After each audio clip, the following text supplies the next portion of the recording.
สวัสดีจ้าพ่อแม่พี่น้องพบกันกับสาวสกลคนโกมื้อนี้สิพามาแกงจืดเนาะพี่น้องกะ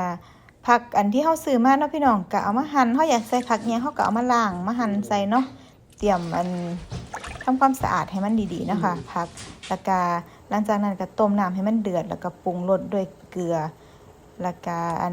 ผงรสดีซีอิ๊วขาวผงชูรสนิดนึงน้ำตาลนิดนึงอย่างประมาณนี้เนาะพี่น้องสิปรุงจังได๋ก็ได้แล้วแต่เฮามักเนาะแล้วก็ผักที่เราใส่มื้อนี้ก็สิมีแครอทมีหัวไชเท้ามีเห็ดหอมผักกาดขาวแล้วกันผักเขียวๆนี่เขาเอิ้นหยังผักจีนบ่พี่น้องหลังจากที่เอาผักที่มันสุกยากๆลงแล้วพี่น้องเฮาก็ต้มไปจักประมาณ30นาที40นาทีให้ผักมัน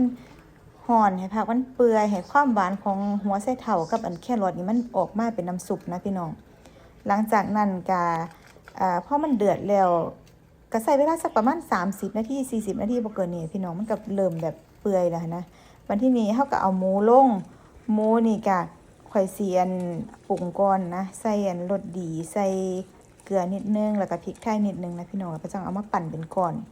เสร็จแล้วเฮาก็เอามาลงหม้อไว้แล้วก็ต้มไปจักข้าวนึงประมาณ10นาทีประมาณนี้เราบ่ต้องต้มดนเนาะต้มดนหมูมันสิเป็นข้าวๆอย่างแบบแข็งกระด้างนะพี่น้องต้มพอให้มันสุกก็พอแล้วนะหลังจากนั้นก็ใส่ผักที่มันสุกง่ายตามลงไปเนาะพี่น้องก็สิมีผักกาดขาวแล้วก็ผักเขียวๆนี่แล้วก็วุ้นเส้นเนาะค่ะคันเฮาสิอยากกินแบบเป็นต้มเส้นก็ได้เด้พี่น้องมันก็ได้คือกันนะแบบปรุงให้มันเผ็ดๆให้มันเข้มๆนัวๆคือจังเฮากินต้มเส้นก็ได้นะเพราะว่าอยู่ต่างประเทศเฮาสิหาวัตถุดิบอีหยังมาเฮ็ดแต่ละอย่างมันยากเนาะพี่น้องมันก็บ่คือบ้านเฮานะอันนี้ก็เป็นหน้าตาที่มันเสร็จเรียบร้อยแล้วเด้พี่น้องก็สิประมาณนี้ล่ะ